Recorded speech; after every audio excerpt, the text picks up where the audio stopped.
뭐 지금 분위기로는 뭐 괜찮습니다. 지금 시장의 특징이 골고루 올랐어요. 네, 금리, 환율, 유가 이 트리플 뭐 굉장히 중요한 경제 지표가 가격 변수가 떨어지니까 이 다음은 뭘 봐야 돼요? 계속 채권 금리에 거의 묶여서 시장이 움직일 것 같아요. 미국 증시는 과열이야라고 단정 지을 정도로 비싼 건 아니에요. 하지만 좀 싼 맛은 없는 거죠. 이런 주식의 기대 수익률이 약한 상태에서 금리마저 만약에 올라가면 네. 채권 사지 왜 주식 사? 아니면 이익 내놔. 내가 주식 사줄게. 모든 기업들이 그렇게 요란하게 실적 서프라이즈가 날 수는 없잖아요. 어닝의 모멘텀이 조금 그렇게 크지 않은 상태. 내년도 박사님도 한번 네. 좀 그려보신다면 어떻게? 내년도 박스권이 아닐까. 그러니까 뭐 S&P 500 기준으로 4,700, 800을 상향 돌파하기는 약간 부족하다. 시장의 허와실을 가려보는 시간, 닥터킴의 허허실실로 이어가 보겠습니다. 이 시간 책임져 주시는 닥터킴, 네, 이분이십니다. 김한진 박사 모십니다. 안녕하십니까? 네, 안녕하세요. 안녕하세요. 잘 지내셨어요? 네, 일주일이 금방이죠. 진짜 금방입니다. 네. 네. 그러다 보니까 1년이 또 금방, 네. 12월이 코앞이네요. 그렇습니다. 그러다 보니까 12월 하면은 또 뭐 우리 늘 하는 얘기 있잖아요. 네. 산타 오냐 안 네. 오냐. 네. 작년에 좀 안 온 감이 있고 네. 올해는 올까요? 아니면 미리 지금 이미 온 걸까요? 빨리 갈까요? 뭐 이게 좀 모르겠습니다. 어떻게 보십니까? 네, 뭐 항상 성탄절은 있으니까 네. 뭐 조금이라도 오겠죠. 언제라도. 그냥 가기는 네. 좀 아쉽고. 그래서 지금 뭐 약간 산타랠리라고 이렇게 저희가 요란하게 얘기할 정도까지는 모르겠습니다만은 네. 뭐 지금 분위기로는 뭐 괜찮습니다. 지난 한 달 동안 10월 하순부터 지금까지 거의 뭐 S&P 500 기준으로 미국 증시 기준으로 10% 정도 올라 있죠. 그리고 좀 시장의 특징이 골고루 올랐어요. 지금 상반기에는 AI, 빅테크 한 10개 종목 중심으로 올랐다면 지금 9월부터 시작된 좀 하반기 랠리는 좀 광범위하게 섹터가 이제 거의 분산돼서 올랐거든요. 미국? 러셀 2000까지 전 업종에서 중소형주, 대형주 골고루 퍼져서 올랐다라는 게 약간 시장이 좀 건강한 모습, 그래도 편중되지 않고 편식하지 않고 골고루 이렇게 올라가는 모습이 좀 저변이 투자 심리가 괜찮구나라는 것을 좀 느낄 수 있었고요. 무엇보다도 지금 뭐 지난 한 달간 주식시장을 견인한 가장 큰 원동력은 뭐 금리 아니겠습니까? 네. 금리가 이제 조금 사람들이 공포감을 느낄 정도로 5%에 육박했다가 그게 이제 좀 적잖게 빠졌거든요. 지금 뭐 4.4% 그렇죠. 미국 국제 10년물 기준으로 60bp 가까이 빠졌잖아요. 속도가 좀 빠른 감도 있어요. 네. 그리고 이스라엘 하마스 전쟁으로 인해서 중동발 유가 상승이 있지 않을까라고 우려했는데 그것도 지금 유가가 적잖게 빠졌거든요. 그리고 또 환율이 글로벌 달러 인덱스가 107에서 뭐 이렇게 해서 한 110 가는 거 아니야? 공포심을 유발했거든요. 한 달 전만 해도. 그런데 지금 어느덧 103까지 내려왔습니다.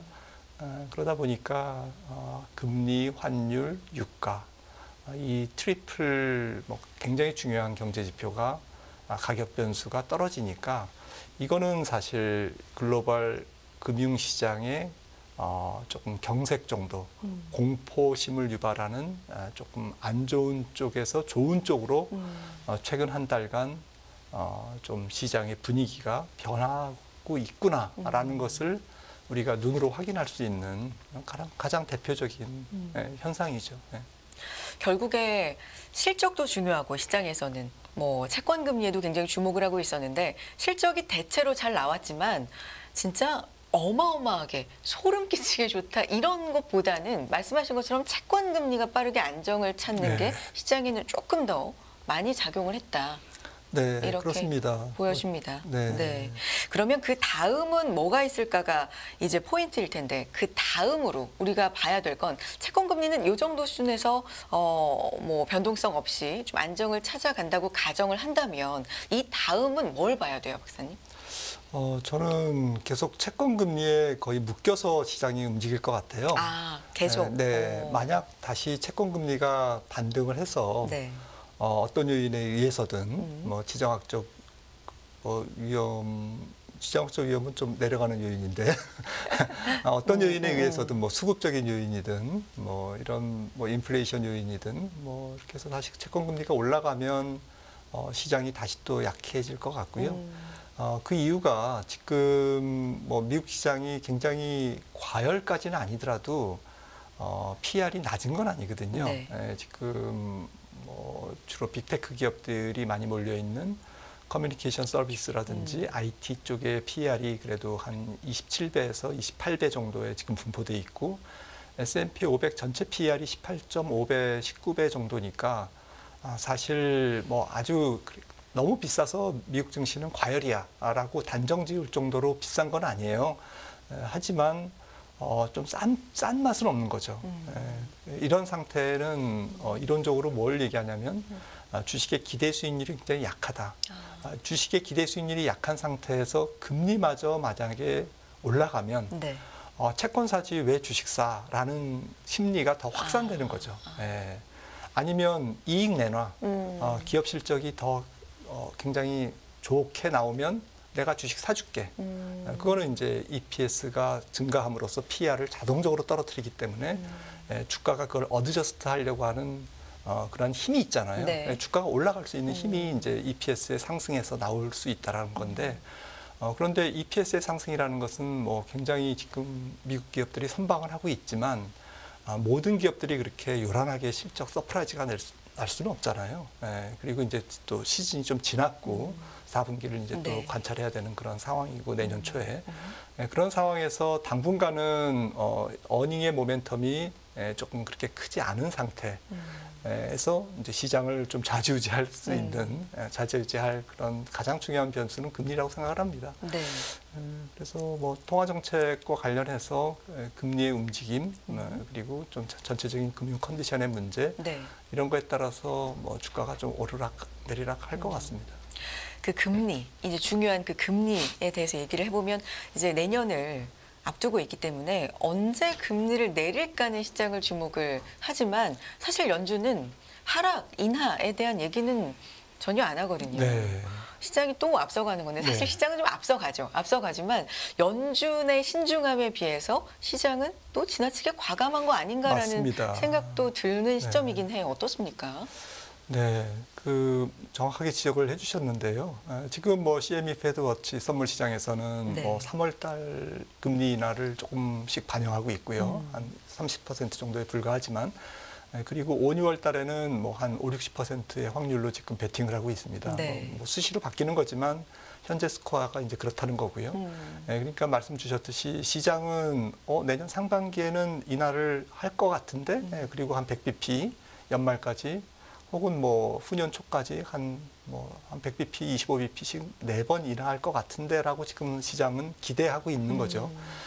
그런데 파월 의장이라든지 뭐 연준의 인사들은 조금 그런 거는 어려울 것 같아. 네. 소위 higher for longer. 금리 인상은 끝났을지 몰라도 이 고금리를 조금 더 오래 하는 그럴 필요성이 아직은 남아 있어라는 취지로 계속 발언을 하고 있습니다. 그 가장 키가 되는 근거는, 그러니까 걱정하는 부분은 인플레이션이 아직 완전히 잡히지 않았다. 그리고 이게 언제 튈지 모른다. 인플레이션인가요? 네, 그렇습니다. 지금 근원 PCE 기준으로 연준의 목표가 2.0이지 네. 않습니까? 2.0인데 아직까지는 3.4 정도고요. 얼마 전에 나왔던 CPI 기준의 근원 CPI 물가가 4.0이잖아요. 네.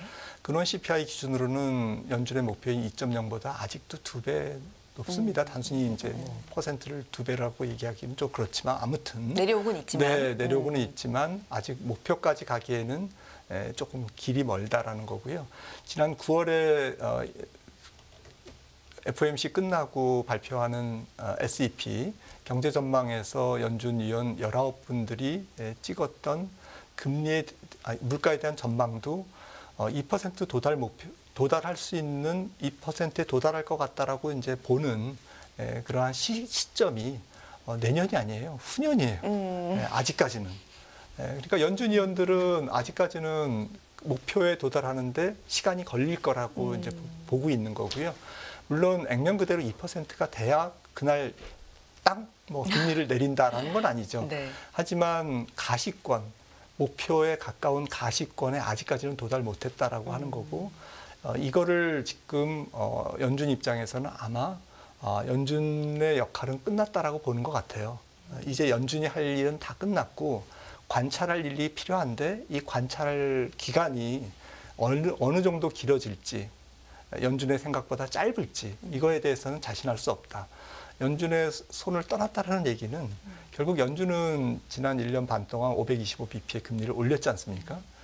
이게 이제 그 시장 금리를 통해서 은행의 대출 축소를 통해서 금융시장의 컨디션으로 연결되는 그러니까 대출을 축소하고 기업들이 조금 돈을 빌리기가 어려워지고 그럼으로써 소비와 투자가 좀 축소되고 이러한 그 시장 금리의 역할이 지금 은행의 손에 달려 있기 때문에 은행들의 컨디션이 중요하다는 거죠. 그래서 9월 FOMC 의사록을 보면 파이낸셜 컨디션이라는 얘기를 쓰거든요. 그래서 금융시장의 광범위한 상황. 근데 지금 몇몇 연준들이 파이낸셜 컨디션, 미국의 금융 컨디션을 발표를 하는데요. 캔자스시티에서 발표되는 파이낸셜 컨디션을 보니까 지금의 미국의 금융 환경이라든지 또 금융 환경을 지배하는 뭐 노동시장의 환경이라든지 이런 부수적인 전반적인 경제 환경들이 아직까지는 좋아요. 네, 아직까지는 좋기 때문에 연준 위원들이 그런 데이터를 보면서 조금은 시간이 걸리겠는데 그러니까 조금 더 명확한 증거를 찾기를 원하는 거죠. 그 증거가 제 생각에는 내년 2분기 정도에 나타나지 않을까라고 생각을 하고 있는 거죠. 그래서 뭐 실질적으로 뭐 산업 생산 또 서비스, 고용, 뭐 투자 이런 부분들이 조금 더 위축이 돼야만 연준은 자신감 있게 이제는 금리를 좀 내려야 되겠다라고 이제 행동으로 옮기겠죠. 네. 아직은 한 6개월 정도 남은 것 같습니다. 이 세 축이 말씀해 주셨던 고용도 있고 물가 당연히 키로 중요하고 그다음에 이제 소비 중요하다고 볼 때 좀 갈리는 것 같아요. 물가는 천천히 내려오고 있고 어쨌든 지난 CPI가 굉장히 좀 시장에 확신을 또 줬던 것 같고요. 고용은 아직은 좀 뜨겁다. 이게 왔다 갔다 하는 것 같아요. 네. 씻고 있는가 싶더니 또 지난 네. 실업수당 청구 건수를 네. 보면 아직도 뭐 20만 9천 건 나왔죠. 그러니까요. 견고하구나 싶기도 하고 소비는 이번 또 12월 소비 시즌이 어떻게 될지 성적표에 대해서 조금 우려감도 나오고 있는 것 같고요. 전반적으로 좀 봐주세요. 어떻습니까? 네. 지금 전체적으로는 고용 시장이 아직까지는 뜨겁다라는 게 팩트인 것 같습니다. 네. 제조업 경기는 사실 뭐 미국 경기 선행 지수가 19개월 하강할 정도로 경기 선행 지수는 약간 제조업에 포커스를 두고 있기 때문에 네. 좀 제조업 경기는 한 1년 이상 지금 소위 죽쓰고 있는 거고요. 미국도. 네, PMI를 보시면은 50 밑에서 계속 그 낮은 포복으로 기어다니고 있거든요. 서비스업 경기는 아직 50 위에서 지금 움직이면서 조금 내려오고 있는데 제조업 경기는 진작에 일찌감치 조금 안 좋은 상황이고요. 얼마 전에 발표된 미국의 내구재 수주라든지 내구재 주문, 그러니까 설비 투자와 소비의 선행 지표들을 보시면 다 마이너스예요. 내구재 수주 같은 경우에는 5.4% 감소했고 그런 식으로 미국의 제조업마저도 서비스업에 비하면 상대적으로 안 좋은 상태에서 지금 가고 있거든요. 그래서 지금 경기는 전 세계적으로도 그렇지만 제조업 경기는 부진한 상태에서 서비스업 경기가 뭐 유로존도 그렇습니다. 서비스업 경기가 이제 버티고 있으면서 지금 시장을 좀 지탱하고 있다 이렇게 보시면 될 것 같고 네.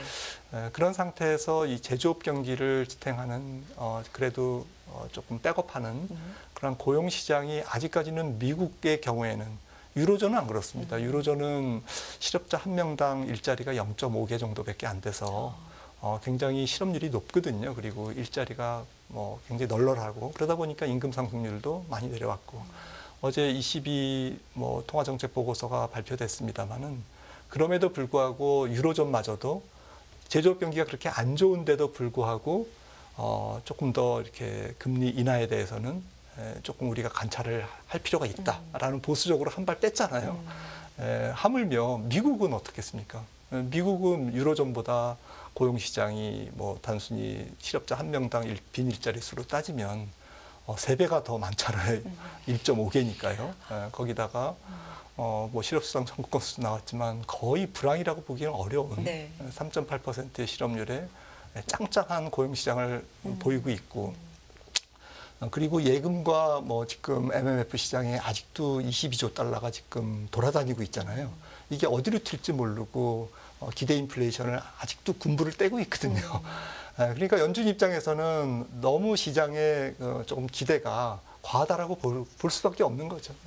아무튼 정리해서 말씀드리면 미국 경제는 가장 뭐 지금 핫한 게 고용 시장이 내려와야 연준의 마음이 바뀔 거다라는 거고 금리 인상은 끝났습니다. 제가 볼 때는 네. 끝났는데 얼만큼 얼마나 얼마 기간 동안 더 높은 금리를 유지할 거냐. 이 5.5%의 기준금리를 어느 정도까지 유지할 거냐. 그 기간에 대한 문제는 지금은 조금 시기상조다. 고용지표가 조금 깨져줘야 연준도 거기서 조금 의사결정을 내릴 수 있는 룸이 생긴다라고 생각을 합니다. 이런 가운데 미국 증시도 그렇고 우리 시장도 뭐 마찬가지입니다만 이제 내년 전망들이 속속 나오고 있는데 미 증시는 굉장히 내년도 뭐 좋을 거다라는 얘기도 많아요. S&P 500 같은 경우는 뭐 5천 네. 얘기도 나오고 있고 그런데 내년도 박사님도 한번 네. 좀 그려보신다면 어떻게 볼 수 있을까요? 내년 전체는 네. 모르겠지만 저는 뭐 조금 내년도 박스권이 아닐까. 그러니까 뭐 S&P 500 기준으로 4,700, 800을 상향 돌파하기는 조금 매크로 여건은 약간 부족하다라고 생각을 하고 있고요. 그러니까 지금 그런 것 같아요. 미국 경기가 비정상적인 과열이지 않습니까? 경기가. 네. 네. 미국 자체로도 그렇고 미국 경제 추세상으로도 그렇고 뭐 4.9%의 3분기 GDP 속보치가 얘기해 주듯이 이거는 정상적인 미국의 경제 성장률은 아니거든요. 이 비정상적인 경제 성장률이 정상적인 추세로 내려오는 과정에 있기 때문에 주식시장은 기업 실적만 그렇게 크게 안 깨진다면 금리가 떨어진다라는 그런 것이 굉장히 호재로 작용할 수밖에 없다라는 것이 지금부터 내년 초까지의 상황인 것 같아요. 그래서 산타랠리도 우리가 기대하는 거고 경기가 지금이 중립인데 여기서 지금 깨져 내려간다 지하실로 네. 이러면 주가가 깨질 수밖에 없잖아요. 근데 너무 좋던 상황에서 조금 적당히 좋은 상태로 내려오는 과정이기 때문에 여기서는 주가가 마음껏 움직일 수 있잖아요. 금리만 떨어진다면 그리고 기업 실적이 크게 깨지지만 않는다면 이게 연말 연초의 장세의 매크로 환경이라고 생각을 하고요. 하지만 이제 결국에는 금리도 떨어지고 물가도 떨어지고 연준이 금리 인하에 카드를 만지작거리는 그런 배경에는 경기가 조금은 더 깨진다는 얘기를 그런 거를 이제 함축하고 있지 않습니까? 시사하고 있지 않습니까? 그런 측면에서 내년 2분기는 제 생각에는 한 경기가 조금 더 시장에서 공포감을 가질 정도 상황까지 약간 다가갈 것 같아요. 그러니까 2분기. 네, 네. 뭐 그게 조금 뭐 저희 계산보다 늦어서 3분기가 될 수도 있고, 그래서 이제 한 2분기 정도는 좀 경기가 중립이 아니라 이거는 완전히 너무 쿨다운 되는 거 아닌가? 너무 식어도 이게 야 경기 왜 이래? 여기서 멈춰야지. 그런데 은행이 계속 대출을 축소하고 연체율은 올라가고 신용 경색이 일어나면서 사람들이 주식을 안 사려고 하는 이제 그러한 분위기가 경기의 어쨌든 경기의 둔화에 대한 경기 위축에 대한 두려움 이런 것들이 좀 시장에 팽배하게 나타나는 시점이 마지막 검증 구간일 것 같아요. 그걸 뛰어넘어야 그 다음에 별거 아니었네. 물가도 잡히고 경기는 뭐 그렇게 나쁘지 않아. 짧고 가벼운 위축이었어. 이제부터는 경기는 턴해서 길게 다리를 뻗고 자도 될 정도로 경기에 대한 스트레스는 받을 필요 없어. 라는 이제 해방감이 나와야 하반기부터는 이제 주식시장이 달릴 수가 있는 거죠. 그래서 정리해서 말씀드리면 지금부터 연말 연초까지는 그래도 경기가 정상화되는 기간이기 때문에 오케이. 그런데 내년 1분기는 경기가 한 3개월, 6개월 후에 굉장히 안 좋을 수도 있어. 라는 공포심이 조금 시장을 억누르는 단계. 그러니까 조정이 있을 수 있다는 거고요. 그다음에 실제로 이제 경기의 부진을 가벼운 위축을 확인하는 단계. 그게 2분기에서 3분기로 하반기는 뭐 여름을 지나서 좀 그런 상황이 나타나면 좋겠는데요. 하반기는 이제 좀 술술 털고 네. 아싸 이러면서 이제 주식시장이 경기의 스트레스도 벗어나고 연준의 스트레스로부터 이제 해방되고 그리고 기업 실적은 여전히 좋고 이제 이런 상황으로 하반기에 조금 가지 않을까. 그래서 전체적으로는 연간 뭐 조금 상저하고라는 저는 느낌을 갖고 있습니다.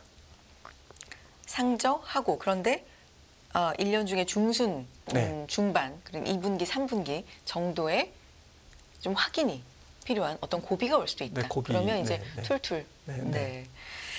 털고 뭐 이렇게 말씀해 주셨는데 우리나라 얘기를 조금 네. 해보면 금리는 여기까지. 일단 인상은 중단이다. 말씀을 해주셨어요. 그럼 우리는 어떨까요? 미국이 그렇다고 친다면 우리는?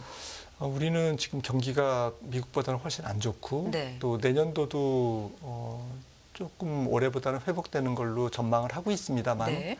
여전히 뭐 조금 회복이 더딘 그런 상태. 성장률로 보면 지금 컨센서스가 2%인데 올해 한 1.4%에서 그런데 제 개인적인 생각에는 뭐 1%대 중후반 지금 컨센서스보다 조금 내려갈 가능성이 있고요. 아무튼 뭐 미국 경제보다는 뭐 탄력이 약하기 때문에 중앙은행 입장에서는 미국보다 금리를 조금 먼저 내릴 명분이 있는 거죠. 그래서 만약에 연준이 9월 달에 금리를 인하한다면 우리나라는 뭐 한 6월 정도 연준에 뭐 인상할 때도 연준보다는 조금 먼저 인상했고요. 하지만 우리는 금리를 많이 못 올렸지 않습니까? 미국보다. 그래서 조금 연준의 미국의 통화 정책에 여전히 종속돼서 조금 눈치를 보면서 한 3개월 정도 먼저 금리를 인하하는 정도. 그래서 한 내년 6월 정도는 뭐 우리나라 경제로 봤을 때는 금리를 한국은행은 인하하고 연준은 한 9월 달 정도 인하하고 인하폭은 뭐 연준이 내년에 하반기에 9월 이후에 9월, 12월 그렇게 두 번 인하한다면 한국도 한 50bp 두 번 쫓아서 인하하지 않을까 저는 그렇게 생각을 합니다. 앞서서도 이제 이런 제가 의문을 가졌었는데 우리가 선제적으로 인하할 가능성에 대한 얘기가 나온다면 우리 경제 입장에서는 가계부채 문제가 계속해서 좀 제기가 될 수밖에 없잖아요. 이 부분은 어떨까요? 근데 절대 금리가 높고요. 또 기준금리를 내린다고 해도 그 가계부채, 실질적인 가계부채에 영향을 줄 수 있는 가계에 어쨌든 부담이 되는 그 실질적인 대출금리라든지 주담대 금리는 그렇게 많이 안 떨어질 것 같습니다. 가상금리가 있기 때문에요.